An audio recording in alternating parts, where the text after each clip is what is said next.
Bonjour et bienvenue. Dans cette capsule vidéo, nous allons présenter et analyser la centrale photovoltaïque expérimentale de Gardaïa, d'une puissance d'1 MW. La centrale de Gardaïa a été réalisée par le Centre de développement des énergies renouvelables.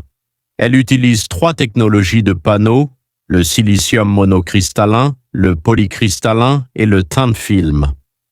La centrale compte plus de 4000 panneaux répartis en environ 150 chaînes, strings, dont la tension atteint jusqu'à 700 à 800 volts continus.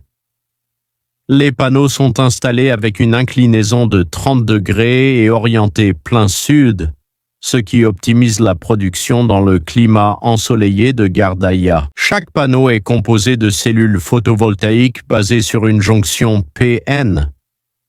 Lorsque les photons frappent la cellule, ils créent des paires électrons-trous. La jonction interne sépare ces charges, ce qui génère un courant électrique.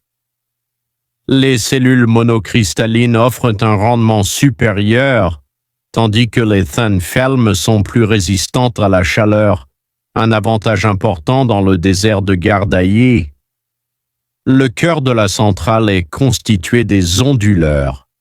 Ils convertissent le courant continu produit par les panneaux en courant alternatif synchronisé avec le réseau électrique national. Les onduleurs utilisent des composants de microélectronique de puissance tels que les IGBT ou MOSFET, associés à la technique PWM pour produire une onde sinusoïdale propre. Ils intègrent aussi le MPPT, un système intelligent qui recherche en temps réel le point de puissance maximale pour optimiser la production. La centrale de Gardaïa dispose d'un système avancé de monitoring basé sur une plateforme SCADA. Des capteurs mesurent l'irradiance, la température des modules, la température ambiante, ainsi que le courant et la tension de chaque string. Les données sont collectées par un data logger et traitées par des microcontrôleurs embarqués. Cela permet de détecter les pertes de performance, l'encrassement, les défauts de câblage et d'optimiser la production. L'étude de cette centrale montre clairement l'importance de la microélectronique dans chaque étape, des cellules photovoltaïques jusqu'aux onduleurs et au système d'acquisition de données.